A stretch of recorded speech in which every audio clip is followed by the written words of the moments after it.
Rapids. I want to welcome each and every one of you here this evening and those that will be watching us later in the future on public television. At this time, I'd ask you to please rise and stand for the Pledge of Allegiance.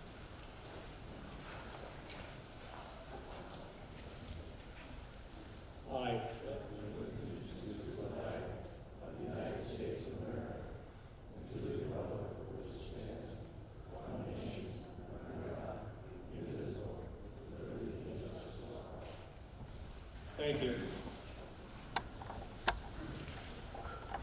First of all, I'd like to thank the Pelican Rapids School Systems for hosting this public meeting here this evening in this Fine Arts Auditorium. Just a couple bits of housekeeping. The restrooms are located in the upper foyer on the south wall. Also, if you have not signed in, there's a sign-up sheet up there. There's also some handouts for you that would like those. And then ask that you all put your cell phones on silence.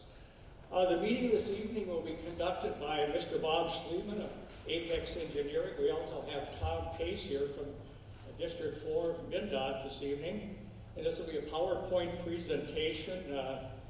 Mr. Schliemann will be going over the presentation, and we'll take questions after the presentation is completed at that time, but we will hear questions this evening.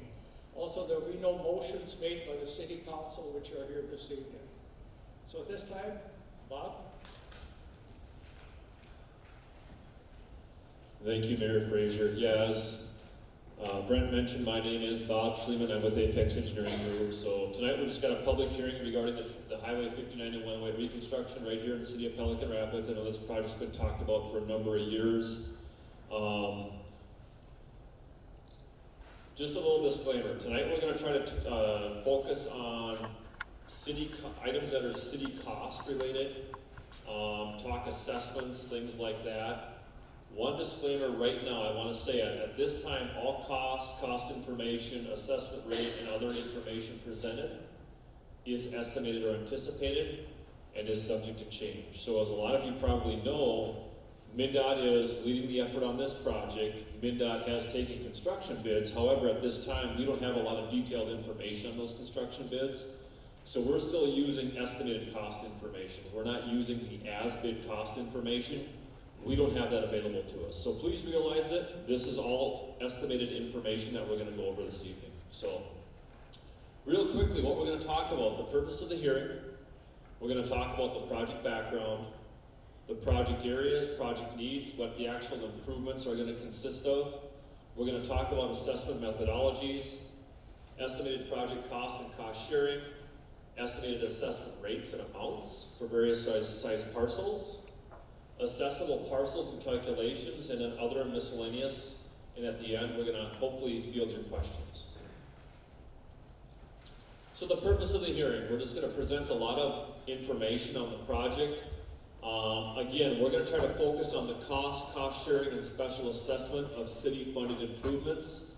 Tom, I believe before construction begins, you're going to probably have another public hearing once we get a contractor on board, get their input on how they're going to actually construct the work, their timelines, things like that. So tonight, we're just going to focus again on city-related improvements, answer any questions you have, and then because the city is anticipating specially assessing a portion of these improvements, this hearing is actually required per Chapter 429 state statute.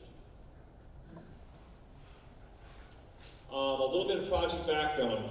Highway 59 and 108 reconstruction. I know in the past we've referred to it as a complete streets projects, but basically tonight I'm just going to refer to it as the Highway 59 and 108 reconstruction. Project location, obviously right here within the city of Pelican Rapids. The project partners, as I mentioned, MnDOT is taking the lead on this project from a contractual and administration standpoint. We've got the city of Pelican Rapids. Otter Tail County is involved as well. Anticipated construction.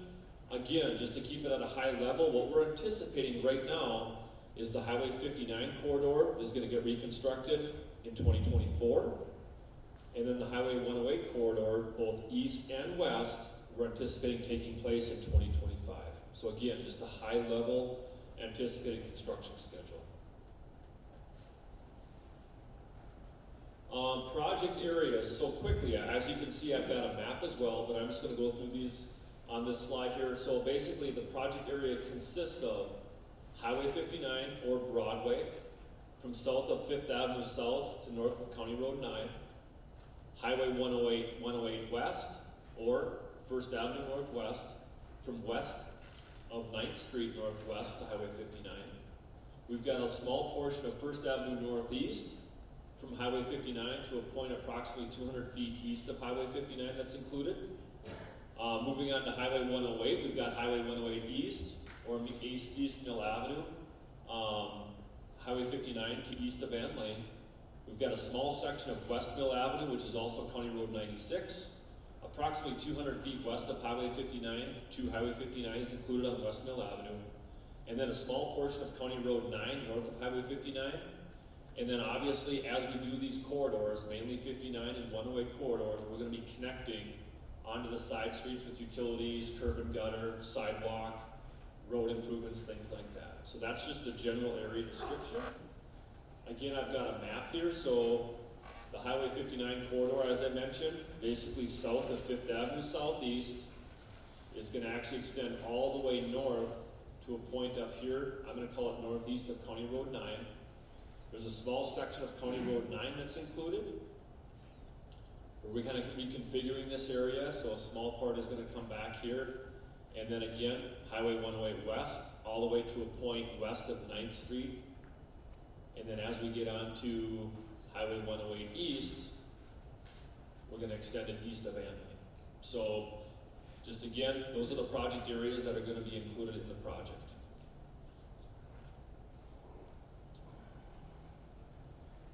Project needs. So right now, street, curb and gutter, generally in poor condition.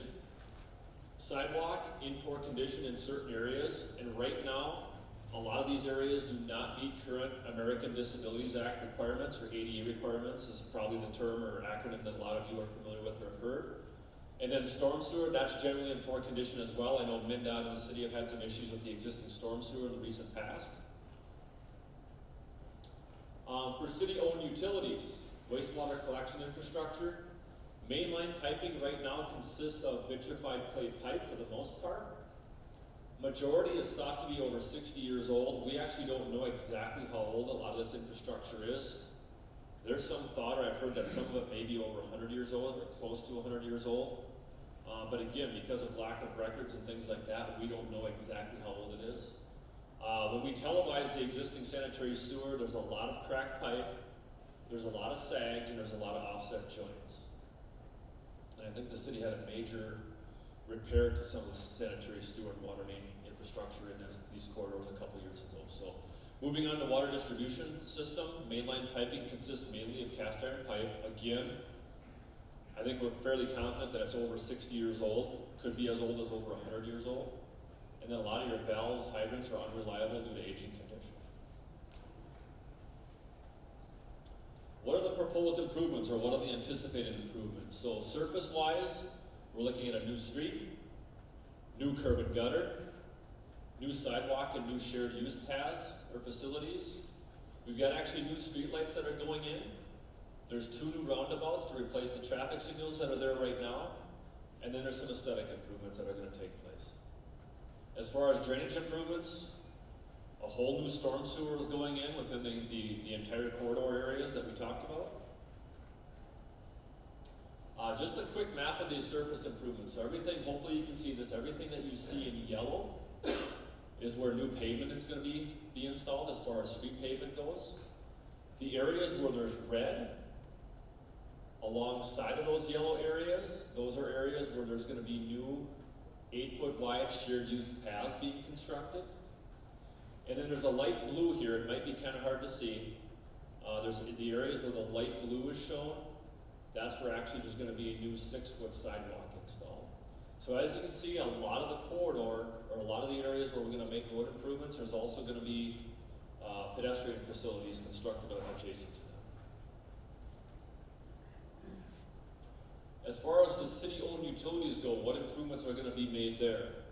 So as far as the wastewater collection system, we're going to install new mainline gasketed PVC pipe, new concrete manholes or structures, new PVC gasketed Y and service lateral piping from the a point near the city's right-of-way, or MnDOT's right-of-way, or the county's right-of-way, whichever right-of-way is there right now, to the mainline piping. And then new cleanouts on service laterals are going to be installed near the edge of the public right-of-way as well. Water distribution infrastructure, again, going to use new gasketed PVC mainline pipe. We're going to have new ductile iron fittings, gate valves, and hydrants. Service laterals are going to be new polyethylene pipe from the mainline pipe to the edge of the public right-of-way.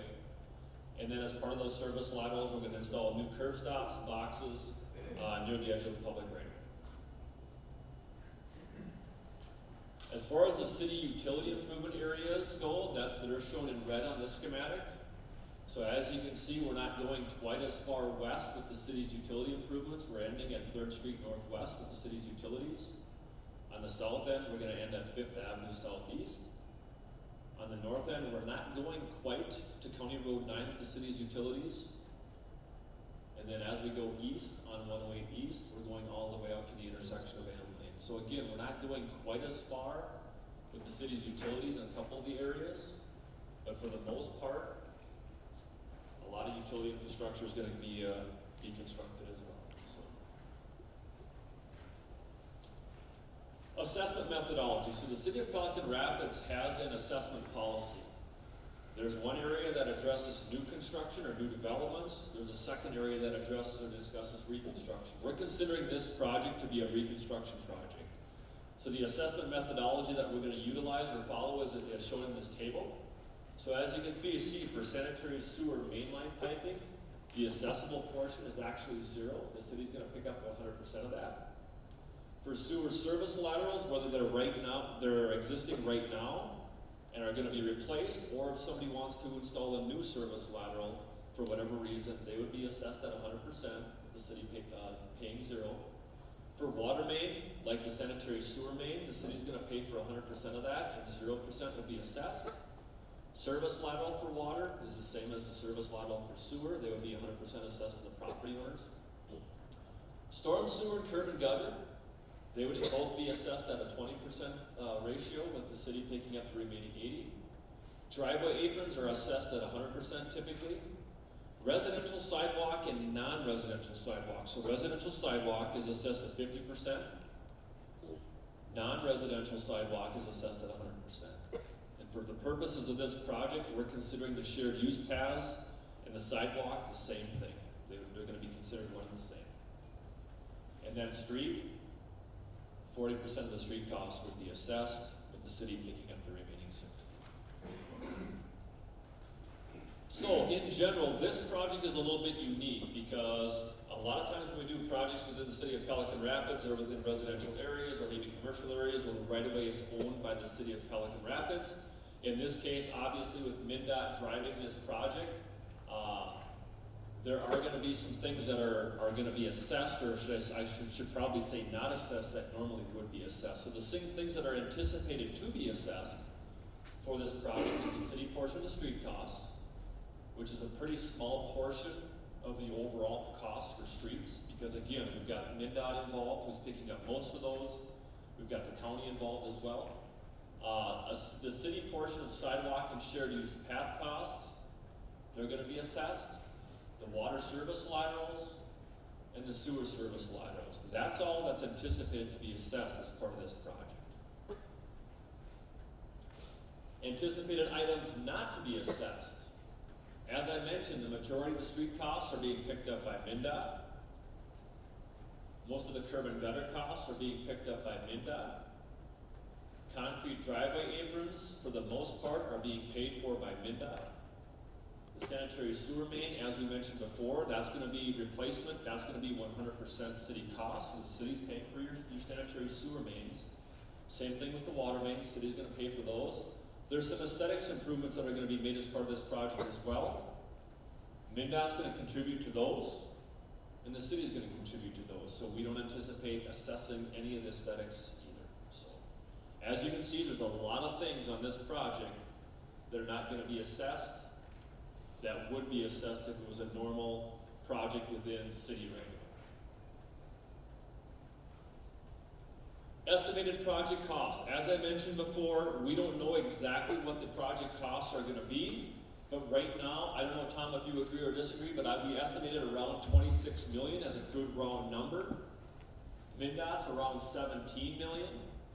For estimating purposes right now, we're estimating that the city's portion is going to be around 9 million. We're hoping that's going to be less once the project gets done. But for right now, today, at this stage, we're estimating right around that $9 million amount for the city portion. So this is kind of a breakdown, or this is a breakdown of estimated city costs before we incorporate some of the grant dollars that we've secured for this project. So I've got this basically kind of color-coded. Everything that you see in yellow is anticipated to be assessed as street-related costs.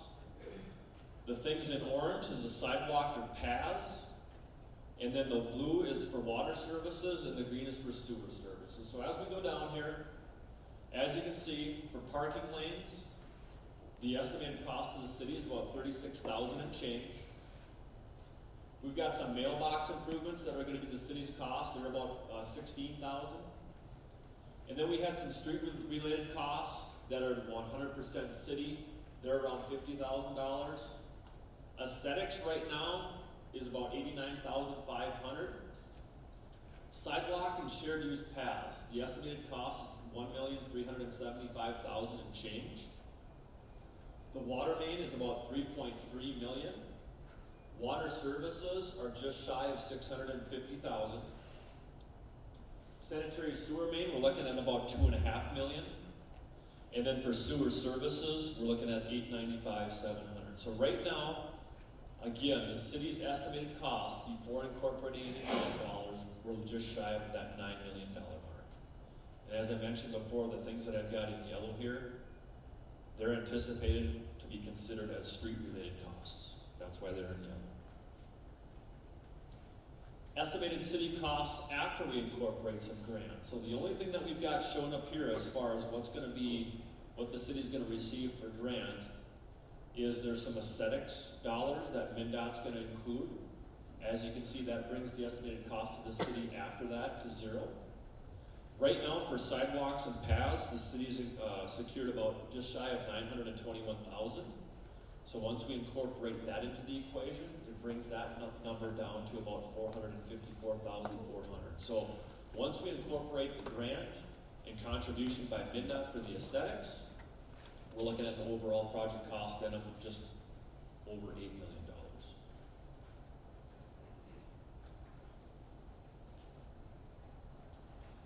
So, what is the estimated cost sharing? We talked a little bit before about the city's assessment policy, different assessable percentages, city percentages. So what I did here is, again, I've combined all the yellow into a single street-related cost. I've broken it down by street, sidewalks, paths, water services, and sewer services. Again, those are the items that we anticipate the city actually specially assessing. So I've got the estimated cost after grant, that's in the first column here. The estimated assessable share and the estimated city share. So as you can see, the estimated assessable share for street is about $41,000. The estimated assessable share for sidewalks and paths is about $386,000 and change. For the water services, 100% of those are going to be assessed, so that carries over to $645,700. And then for the sewer services, again, all of those costs are anticipated to be assessed. They're at $895,000 and change. So the estimated assessable share, given what we've got right now for costs, is about $1,968,000 and change, which equivalates, the equivalent percentage is about 25%. The remaining 75% of the estimated city's costs would be paid for by the city. So, estimated assessment rate. So what I did is I've got a table here as far as what are the actual estimated assessment rates for the different things that we anticipate assessing for. And I've also got the assessable unit for. So for street, the estimated assessment rate is about $1.84 a foot. We assess by the linear foot for street. For sidewalk, for residential, it's about $1.95 per square foot. And for non-residential, it's $3.91 per square foot. As you recall, for residential sidewalk, the city's policy says that they assess for 50%. For non-residential, they would assess for 100%. And then we've got the services that are remaining. So basically, we've got different sized water services that we anticipate installing. The most typical size, most common size that we would install is a 1-inch water services. The estimated assessment rate is about $5,400. For a 2-inch water service, it's estimated to be $7,700. And then for a 4- and 6-inch water service, it's estimated to be $7,830 and $9,960 respectively. So as you can see, obviously, as we go up in size, those costs are anticipated to go up. For sewer services, for a 4-inch sewer service, this is the most common size that we install or see. We're looking at just over $5,000 at $5,130. And then for a 6-inch sewer service, which is a little bit bigger, we're looking at about $13,130. That seems a little bit high to me. But again, please realize these are all estimated cost, estimated numbers, so subject to change. So, estimated assessment rates. I've got 2 tables, 2 slides here. This is for residential properties. The only thing that's going to change here is the cost of this sidewalk or path. So this table shows residential parcels, different sizes. I assume that these would be interior lots. So a 25-foot wide interior parcel, as you go across here, we've got estimated assessment amounts for each item. So we have street, sidewalk or path, a 1-inch water service, and a 4-inch sewer service. The estimated cost is about $11,000. For each one of these items, I've assumed that the sidewalk or path that's adjacent to each of these parcels or examples is an 8-foot wide path. And I go right on down the line here. For a 50-foot wide parcel, the estimated cost is just over $11,000 or $11,400. 75-foot wide parcel is $11,800 and change. And you can see right on down the line here what those estimated costs. As you can see here, most of the cost for a lot of these parcels is in the sewer and water services. That's where the majority of the cost is. There is a fairly substantial amount for the sidewalk or path as well. But again, the large numbers are right here on these service laterals. The street, fairly low as you can see. I've got for non-residential parcels, again, the exact same table. The only thing that's going to change is the amount for this sidewalk or path, which for non-residential parcels would be assessed at 100% rather than 50%, which brings these numbers up a little bit. So, as you can see, they range from $11,300 and change for a 25-foot wide parcel. Some of these larger parcels here, I'd say anything over 100 foot is pretty uncommon on this project, but we do have some parcels on the outskirts of town that are fairly large. Please realize that the way this is being assessed or calculated, or being proposed to be assessed or calculated, let's say if you have one of those parcels on the outskirts of town that does not have a sidewalk or shared use path adjacent to it, you would not be assessed for that sidewalk or shared use path. If you do not have a sewer or water service adjacent or serving your property, you would not be assessed for a sewer or water service. I guess the point I'm making is, again, on the outskirts of town, we've got some of these larger parcels. They would likely only be assessed for the street improvements, again, if they do not have a sidewalk or shared use path adjacent to them, and if they are not served with city sewer. So what parcels are subject to special assessments? So street, basically parcels within the city of Pelican Rapids city limits that are adjacent to the project area. So pretty straightforward. Same thing with sidewalk and path. So if you've got a parcel that's within the city of Pelican Rapids city limits that has a sidewalk or path construction adjacent to it, it would be assessed for sidewalk / shared use path. And then for water and sanitary sewer services, costs for water and sanitary sewer services will be assessed to the parcel they serve. Pretty straightforward. So assessable footages. How do we come up with assessable footages, both for linear feet for street and square feet for a sidewalk or path. So we've got some different scenarios here on this project. So this would be for a rectangular interior parcel. So when I say an interior parcel, it's not a corner parcel where it has a street and an avenue, or two streets or two avenues, one on each side. It's on the interior of the block. So in this case right here, we've got one that may be 50 feet wide. The accessible footage per street for that parcel would be 50 feet. Same thing here, we've got one maybe that's a little bit wider on the other side, that's 75 feet wide. The accessible footage would be 75 feet. In calculating the square footage for sidewalk or path, what we would simply do is use the accessible footage per street, which would be 50 in this case and 75 on this one, and multiply it times the width of that sidewalk or path. And we would come up with a square footage, accessible square footage for these types of parcels. So fairly straightforward. Rectangular corner parcels, so this gets a little bit more complicated. So for surface improvements referring to street and sidewalk or path, the accessible footage shall be equal to the width of the smaller of the two sides and or 1/3 the dimension of the longer of the two sides. And I'll get into an example here in a little bit. On the long side, if the length exceeds 150 feet, the entire excess over 150 feet shall be assessed in full. And for square corner parcels, the street name on the parcel's address shall be considered the width. So a quick example here. So let's say we've got a street, let's say this is Trunk Highway 59, and we've got an avenue here going east-west. Let's say this is Trunk Highway 108 east, and improvements are being made on both 59 and 108 going east. So for calculating the total accessible footage for this parcel, it would be 100% of the short side, which would be 75 feet, and 1/3 of the long side. And if this is 150 feet, we simply divide that by 3. The total accessible footage would be 75 plus 50. We would do the same methodology when calculating the accessible square footage for sidewalk or shared use path.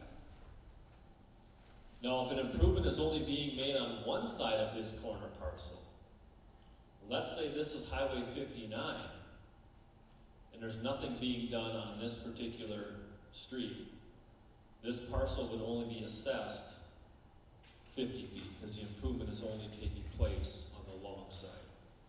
When the improvement takes place on the short side, at that time, this parcel would be assessed for the 75 feet on the short side. At the end, if you have questions on this, obviously don't be shy. We can come back to this and go through it again. But hopefully everybody understands the methodology there.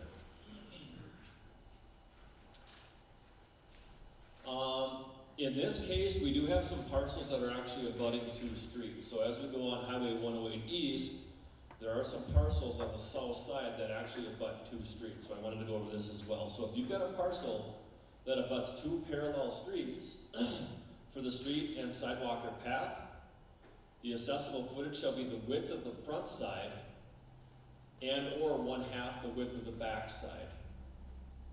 And the front side is considered to be the side of the parcel that the street name is included in the address. So basically, if you're one of those parcels on 108 going east, and your address is 108 east, that would be your front side, and the back side would be the street on the south side of 108. So, hopefully, and again, we can come back to some of these if you have specific questions. And then sometimes we do have irregular shaped parcels, whether they're pie shaped, different dimensions on them. They're not rectangular, not square.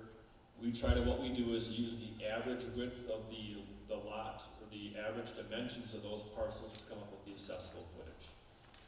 Sometimes they're fairly easy to calculate, sometimes we have to think about them a little bit, but somehow we come up with an average of the width, length, back or front of those parcels. So there's some other things that I wanted to go over that I would consider just miscellaneous information.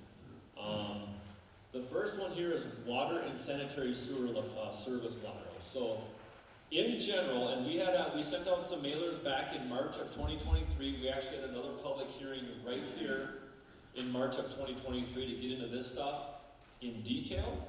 But there's some things, again, I just wanted to mention here. If some of you couldn't make that meeting, I just want to make sure that we go over and that everybody's aware of. So in general, water and sewer service laterals will not be replaced on private property or beyond the public right-of-way. It's up to each property owner to inspect the condition of your service lateral, where they enter or exit buildings. It is recommended that a plumber assist in this process. Any work to services on private property would have to be coordinated by property owner during construction with their plumber or contractor. And again, we sent out specific correspondence to each property owner affected by this project back in March of 2023.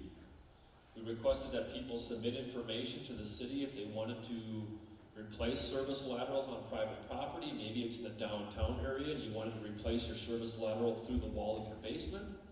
Things like that. If you don't recall getting that letter, if you don't recall going through that process and that's something you think you want to do, please get a hold of the city or myself as soon as possible so we can hopefully coordinate that effort. Parcels with multiple service laterals. So this is another thing that I wanted to go over this evening. All existing water and sanitary sewer service laterals in question as to whether or not they are active will be reconnected, and the property owner will be specially assessed. We ran into a situation a couple of years ago where we were doing a project on county right-of-way. We were informed that there was a service lateral that was no longer in service. It was eliminated by the contractor. Later we found out that not to be the case. We want to try to avoid that at all costs this time around. So again, we've got some properties where you may have one building, you may have one large building, and you may have 2, 3, 4, 5 service laterals that were originally installed when the utilities were constructed. I guess we're taking the approach on this project that it's you as the property owner to inform us if you want a service eliminated. We're not going to take on the responsibility and liability of trying to determine which service laterals are active and need to be reconnected and which ones are not active and can be eliminated. We've actually reached out to some of these property owners as well where they have multiple services. The challenge that we're running into is they simply don't know which specific services they need or don't need. So we are going to try to work with property owners during construction. But if you do have information, have plans of your buildings, have plans of your utilities on your parcels, please pull them out, look at them if you've got multiple services so we can hopefully get ahead of this before construction and get some of this resolved. Because we will do our best again during construction, but as you can imagine, when you've got a contractor with several pieces of equipment and a crew, they want to get their work done as soon as possible. We have a limited amount of time to make some of these decisions. So, just one other thing I wanted to bring up. Again, I just want to make sure that everybody understands it's the property owner's responsibility to determine which service laterals are active and need to be reconnected and which ones can be eliminated. If you want more information on the overall project, what's being proposed for detailed surface improvements, you can go to MnDOT's website. If you didn't get the handout, you can take a picture of this. There's more information on the project details. There's information on project schedule, meetings. There's actually a 360-degree project tour on that website that you can go on. It's a pretty neat tool. You can actually put yourself on the street and go right down the street. You can see where the new sidewalk's going to go, where the new shared use paths are going to go, things like that. I would recommend if you haven't looked at that you do. And there's just other information on there as well. So.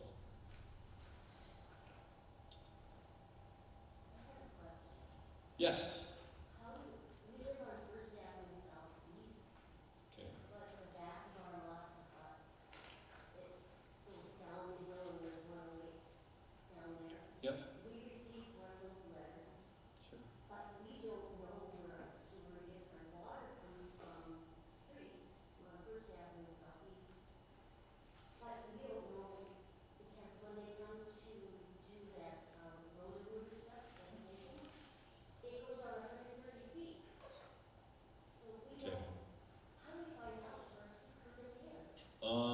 I tell you what you can do. I think we've probably got somewhat of an idea on those properties that go on 108 East as far as which side their sewer and water services come from.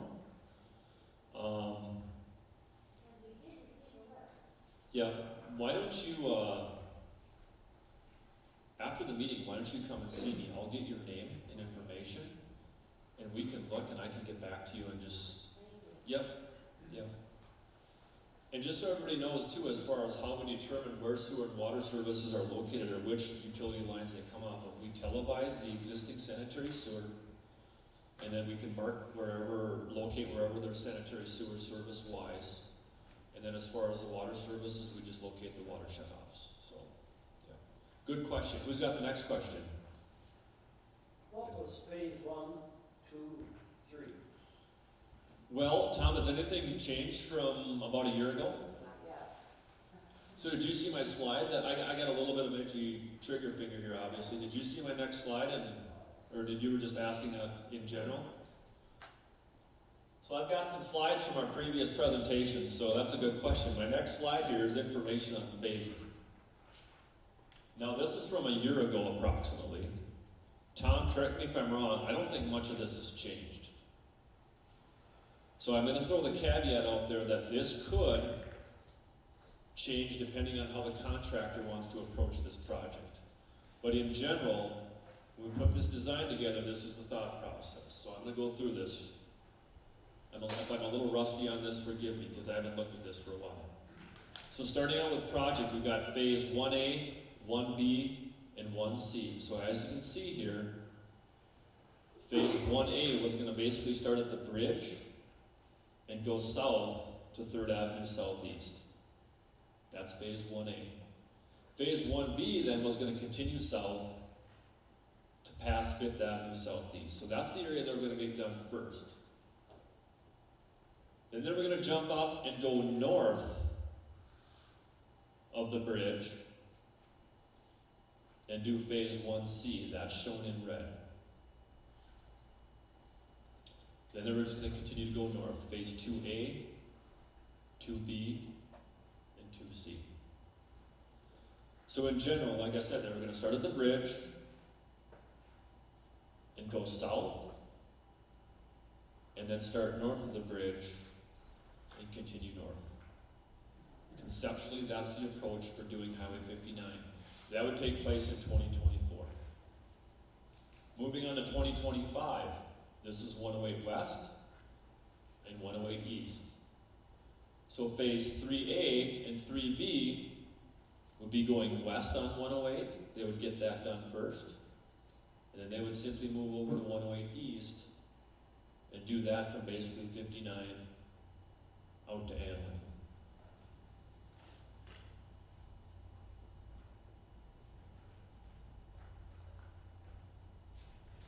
When do you anticipate starting phase 1 on 59? Well, Tom can correct me if I'm wrong, but I'll try to answer for him. We actually don't know yet. We've got a contractor that's an apparent low bidder. It's going to depend on when they want to start. I think the thought process is hopefully as soon as they can get in here, when the weather is conducive to construction, things dry out, hopefully they would get going. With that being said, with the weather we're having right now, that could be a lot earlier than normal.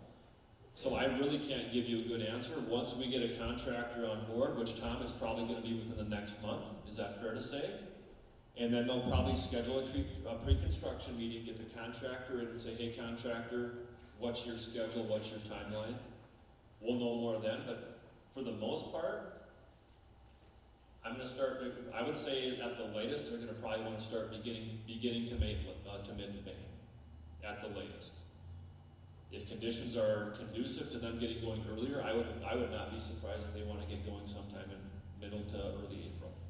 So, probably doesn't answer your question totally, but that's as good of information as I think we could probably give you tonight. So if you're, let's say it's a non-residential 50-foot wide parcel at 12,182. Hang on, let's do the microphone so they can hear on the recording your questions. Then you can.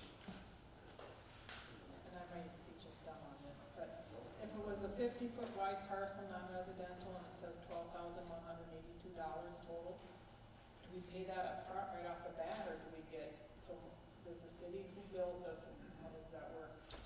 Very, very good question. So what's gonna happen here is we will likely have the final assessment hearing for this project. It's either gonna be in the fall of 2025, after construction is close to being done, or it might even be in 2026. We're just gonna have to wait and see how things are going with construction, and we know what actual final project costs are. So what we'll do is we'll come back, hopefully in the same setting, have what we call the final assessment hearing. I'm gonna present some of this information again, but accept final project costs. What I anticipate happening then is the city's gonna likely adopt the assessment roll, and then basically they're gonna have a term that those assessments can be paid over. In the past, the city's done a lot of the 15-year term. On this one, it could be 15, it could be 20, depending on what they decide to do. And then a lot of times the interest rates range anywhere from, we've seen anywhere from 2 to 5%. And then what they'll do is you have the option to either pay it all up front, or it will go on your annual taxes, over the next 15 or 20 years, whatever the city decides to do as far as an assessment term. Yeah. Good question. Who has the next question? Peter.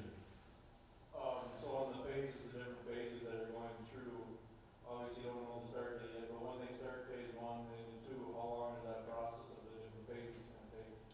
Very good question. Again, I'm going to give you the political answer that I gave to the young lady up there. Really don't know exactly yet. We're going to have to wait and sit down with the contractor and let them tell us that. I think MnDOT may have something in mind as far as an actual schedule, but we don't know a lot of that stuff until a contractor comes in and sits down and says, hey, we know you'd like to do this, but we want to approach it this way. What do you think about that? So until we get a contractor on board, I really can't give you a good answer. Obviously, you're concerned with your traffic to the elevator, things like that. We talked about that during the design phase. I think we've got that covered. We're going to do the best we can to get traffic in and out for you. With that being said, with that being said, not to sugarcoat things, it is construction. There are going to be challenges, things like that. So, who's got the next question? Yes. When you go out west 108, you talk about a few larger parcels, you know, that sidewalk path you're talking about. Let's say you got 300 feet west on 108. I'll get there eventually. Okay. I think there's a couple, 2, 3 properties out there that got pretty, you know, quite a bit of footage on 108. Right. Yep. Okay, so what are we talking, a path, are we talking a path that's 8 foot wide or 6 foot, what will that be there? Yep. So everything you see in red here Yes. is 8 foot wide. And is that a concrete path? That's going to be some concrete and bituminous. I'm assuming as we go 108 west, Tom, I'm assuming this could be bituminous. It's all concrete? All concrete. So this one's all concrete. Okay, so we would get 100% assessed on that, then you're saying? If you're a commercial property, But not residential? if you're residential, Yeah. 50%. 50%? Yep. Now, is there gonna be curb and gutter on that then too?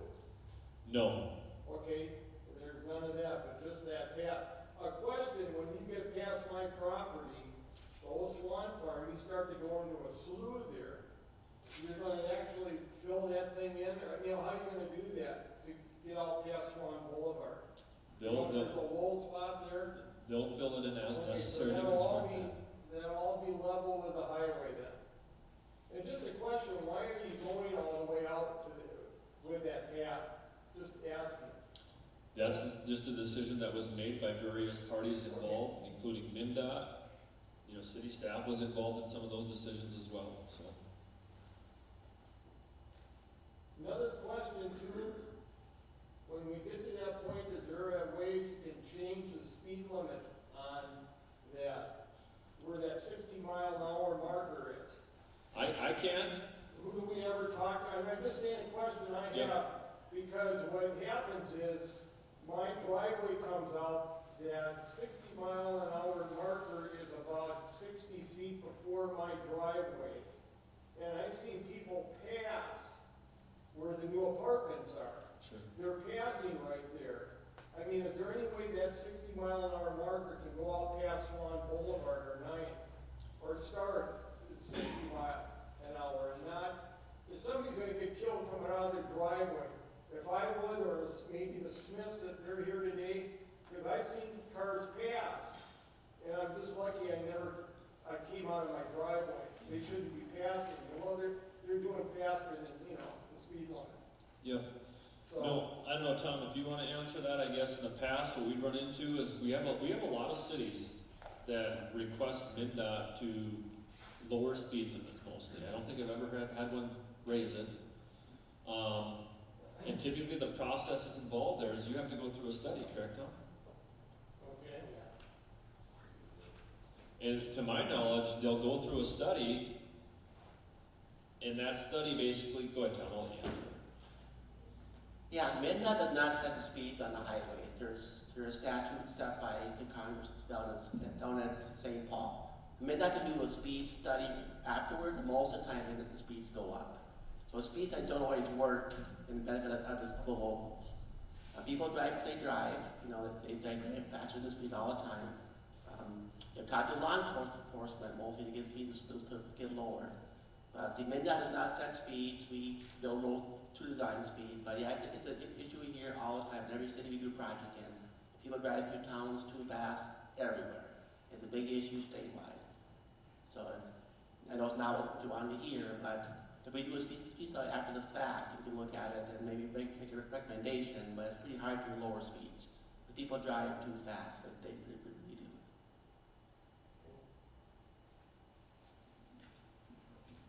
Thank you, Tom. Yes, sir. I'm on that little notch up on, First Mike, you want to use this?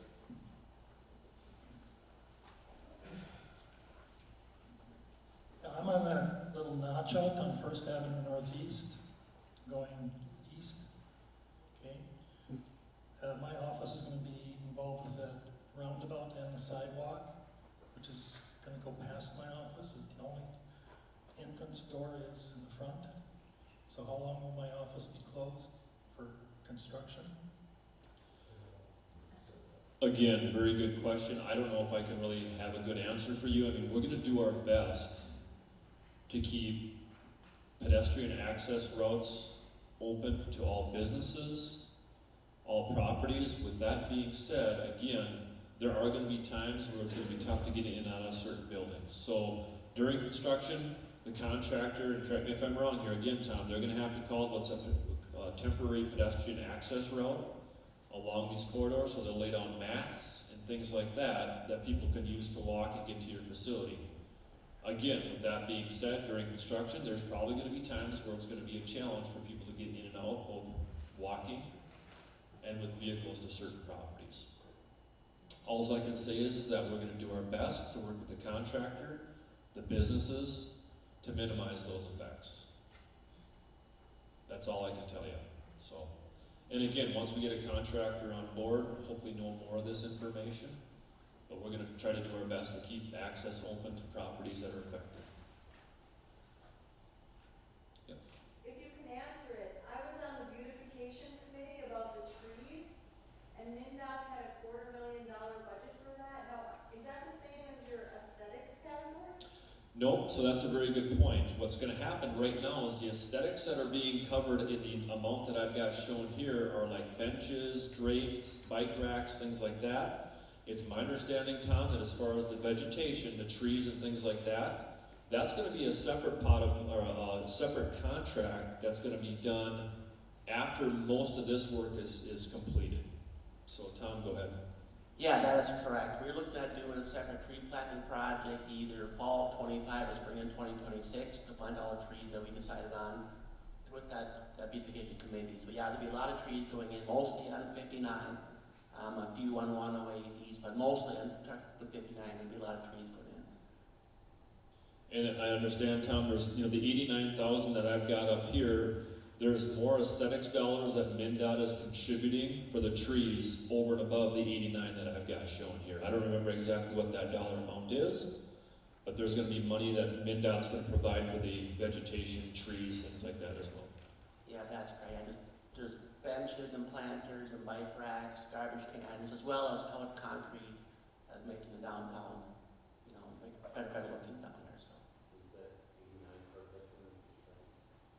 The 89,000, it was be portion of that, yes, correct. So the rest would be covered by MnDOT in a separate project. Yep. Yep. Good questions. Next question. I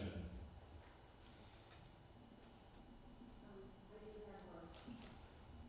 In our back, where the back of our house is, down, there are a whole bunch of trees that aren't on our land. And if we lose trees along there, that whole hill can slide. That would be something we'd have to be careful of. I hope, that they just keep that in mind. That, the neighbors all along there have been doing the best we can to keep that hill from sliding down. Are the trees still there now? Yeah, the trees are still there now. Tom, are they going to remain then? Yeah. Yeah, I think it's safe to say that MnDOT came through here a couple of years ago and cut down most of the trees that I think are going to have to be removed for this project. So if the trees are still there now, I'm assuming it's safe to say, Tom, that they're probably going to remain after this project. Yeah, there's one tree left to remove, that's on the West Mill part, and so all the trees have been removed for the entire project, so far, yeah. So if they're still there, you're good to go. Would we share walls moving so his support is something to hold instead of just hoping that it doesn't slide with the rainfall and things like that? Something to hold it first, right now, where it's at. I see they're putting a sidewalk in all along there. Yeah, I guess I'm not sure where exactly you're talking about. That's gonna be a sidewalk all along there, correct? There is on the south side, the sidewalk, all the way, so. Because that's flat down there. Yeah, I'm not aware of anything that's sliding in town, anything along the highway, so if there is, come see me after, we'll talk about it. And it sounds like this area you're referring to maybe back away from MnDOT's right away, back away from the street a little ways, is that correct? Okay. Yeah, basically all the trees were moved on MnDOT right away, if they're still there, they're probably off MnDOT right away, so that's not really something we're gonna, be part of our project, so. Next question. Yes, sir. I have a couple of questions, and the question that I'm gonna start with, if you come off 108, my first question is, if I come off 108 and I'm gonna turn on to 59, how tall are those roundabouts gonna be? Are they gonna be a foot tall, 2 feet tall, 3 feet tall? They're designed so semi or truck traffic can drive over the middle of them. Okay, because the biggest thing we have going on right now, and everybody has seen it, is our memorial wall down there, okay? And once you take that stoplight out, it's gonna be pretty easy to hit that wall of the memorial, okay? So you're saying that if I drive a semi, which I have, and a 53-foot trailer, I'm almost gonna have to get up on that roundabout to make a right corner without wiping out our honor guard cement. Yep, you're correct. So what you just described is actually what they're designed for. So semi-traffic, larger truck traffic, they can actually drive right out onto the center of the roundabout when they make their turning movement. That's exactly how they're designed and what truck drivers should do when they make their turning movements. And I'm telling you, that's what they're supposed to do, okay? But we know it's not gonna happen in reality all the time, right?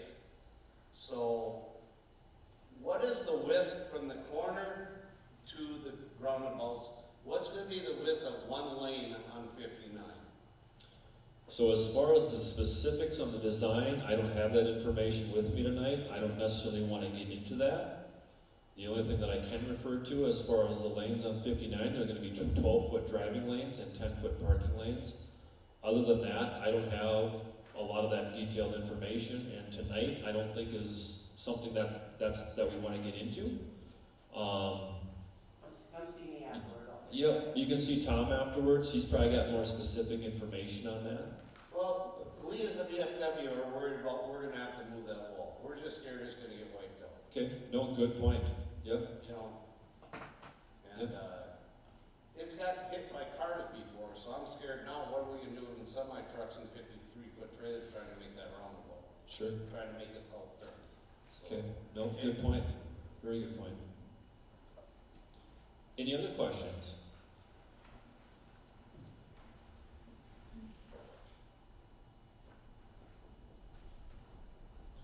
Any other questions? Had a lot of good questions so far. One other thing that I will say too, and I'm sure Tom's gonna echo this as well, once we do get a contractor on board, if there's something that people need, whatever it may be, we've had situations before where we have people that need to get out of a certain property, home to go to a doctor's appointment every Tuesday at 9 o'clock in the morning. Things like that. If there's things like that that we should know about, please don't be shy. Please let us know well ahead of time, ahead of the project. If we don't know about it, we can't address it. We can't assist in some of those things. So don't be shy if there's things that you need, want. I can't promise that we're going to accommodate everything, but again, if there's things that are important, please let us know. I guess if there's no other questions, we do thank you for coming out this evening. We like it when people show up and discuss things. I think I'm going to hand it back over to Mayor Fraser. Okay, any other questions before we close the public hearing? Any other questions? Any other questions? Seeing none, the time is 6:30 p.m. The public meeting is now closed. Thank you. Thank you all for your attendance and your questions.